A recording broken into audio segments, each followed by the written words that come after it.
एआईको प्रधानमन्त्री हो उहाँ त। हावा मान्छेको हावा कुरा के गर्नु, उसले उसले आफ्नो पालिकामा उसको आफ्नो एजेन्डा के पुरा गर्यो। मैले त तपाईको सबै तकरिबन मैले सबै नै पुरा गर्ने हैन। त्यो मान्छेले त खोइ केही गरे जस्तो लागेन मलाई। हो त्यही त भनेको त। अब बजेटै तपाईँको 30% मात्रै खर्च गर्न सक्ने मान्छेले हैन तपाईँको चाहिँ नि हामीलाई नसिकाउँदा पनि हुन्छ।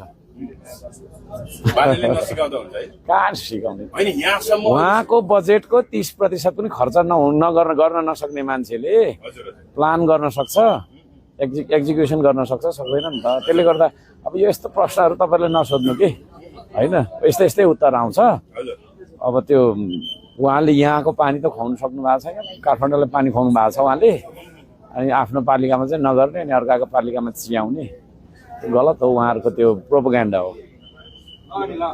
जस्तो रवि र बालेनले चाहिँ यो भारतको गणतन्त्र दिवसको दिन होइन जनवरी 25 तारिकमा हरेक वर्ष उनीहरूले गणतन्त्र दिवस मनाउँछ, त्यो दिन चाहिँ संयुक्त पत्र पठाएर भावी प्रधानमन्त्री चाहिँ हामीले बालेनलाई अगाडि सारेका छौँ भनेर अहिलेसम्म चलनै नभएको चिज चाहिँ राष्ट्रपालले चाहिँ भारतीय प्रधानमन्त्री पत्र संयुक्त पत्र पठाएको भन्ने कुरा आयो र भारतको लाई दखल नदिने हिसाबले प्रतिकूल हुने गरी कुनै पनि कार्यक्रम नगर्ने भनेर अहिले पत्र नै आएको छ। कसरी हेर्नु भएको छ राष्ट्रपालले एउटा पार्टीले